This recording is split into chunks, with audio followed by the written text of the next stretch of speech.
Alright, I noticed that some of you actually like it when I make videos about fun facts. And today I want to talk about something that I found very interesting, and that is the consensus paradox. And it's something that I learned in law school.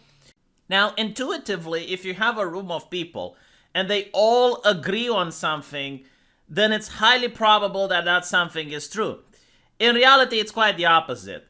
Now, the university professor at law school gave us a very interesting example.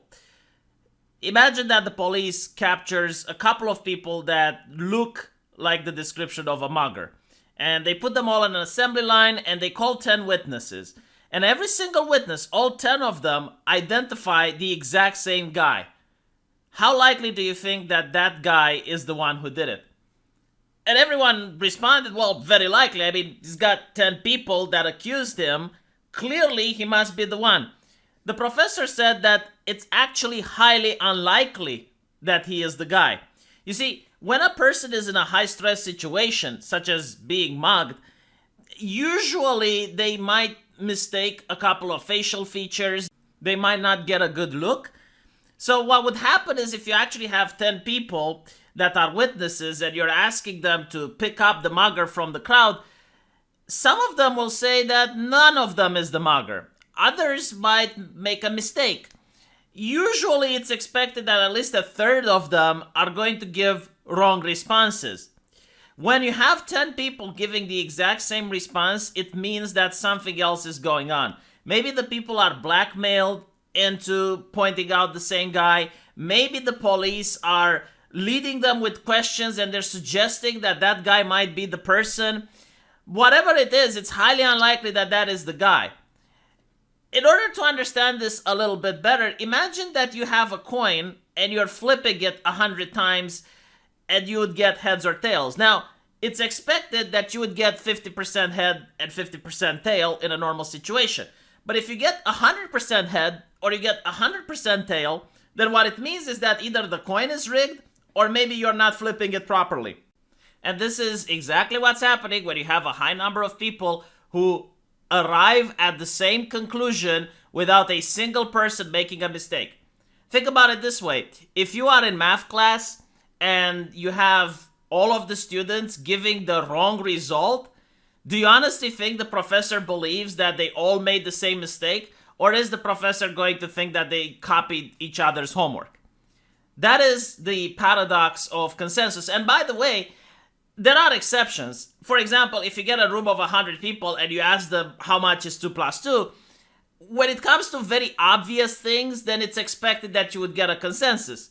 But when it comes to things that are more subjective, like identifying the face of a mugger or resolving a complex mathematical equation, you need to have a couple of people that make a mistake. Going back to the math teacher problem, if everyone in the class would manage to get an A plus at the test and not a single person would make any mistake whatsoever, then the teacher would assume that the students have cheated somehow. Maybe they had access to the test previously, maybe they found a way to copy from each other, but there is no way that the test was legit when every single person managed to score an A plus.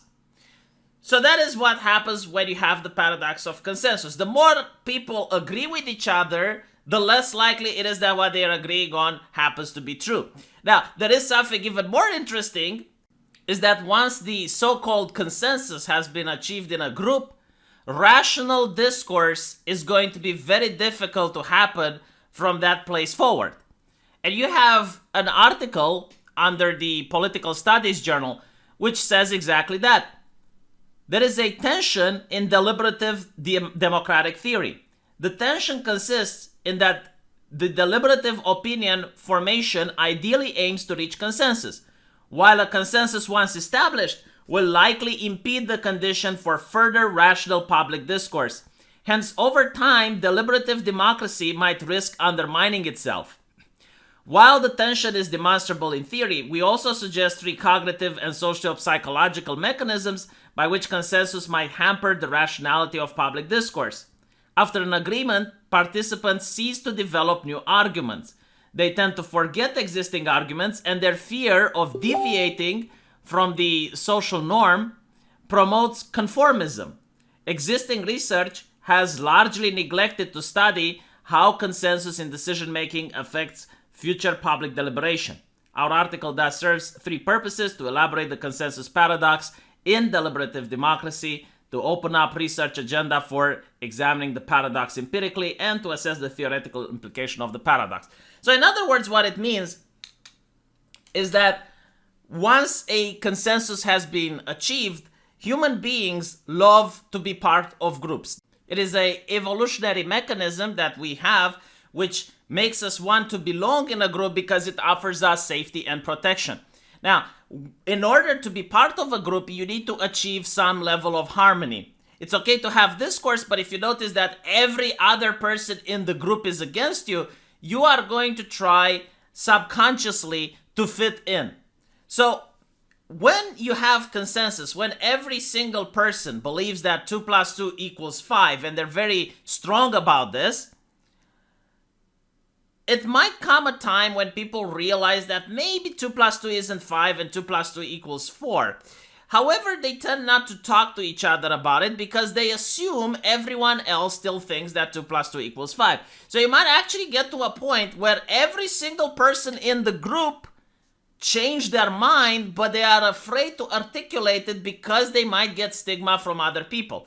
And it might also happen that even if they do articulate it, other people who also think like them will try to quote-unquote virtue signal and just have an argument so that other people get to see that they are the righteous people and they are protecting the group's culture. So I found this to be incredibly fascinating, and obviously all of this makes sense. And it may have happened in your life as well. Like, for example, let's say that you're with a group of friends and everyone else besides you decided that they want to go to the cinema. Maybe you don't want to go to the cinema, and after a while, some of your friends also don't want to go to the cinema either. But because initially they discussed it and they were happy about the idea, but then they looked at their phones and they noticed that the movie that's there isn't to their liking. And now they have to go anyway because the entire group has discussed it, and they don't want to bring it up because they don't want to upset other people. But you don't know that. And if you were to speak out and if you were to actually talk about how you're really feeling, maybe those people would pitch in and you could convince the rest of the group to change their decision. However, because you don't know that other people have changed their mind and those people don't know that other people changed their mind, everyone plays along and they go to the cinema and they have a miserable time because the movie is actually bad. And this could have been avoided if they just had a rational conversation about it instead of acting like primates. But then again, they could have talked about it. And for example, you who also don't want to go to the cinema, when someone says, hey, I don't want to go there, the movie is bad, you would say, no, nonsense, the movie is perfect, we should go, just to show your friends that you're on their side, that you are safeguarding the culture of the group. So it's very interesting when you look at the psychology of the masses, because human beings are very rational, most of them, but when you look at groups, they're very irrational, most of them. So let me know what you think. Hopefully you guys managed to learn something interesting. I sure did. And I'll see you all in the comment section. Take care.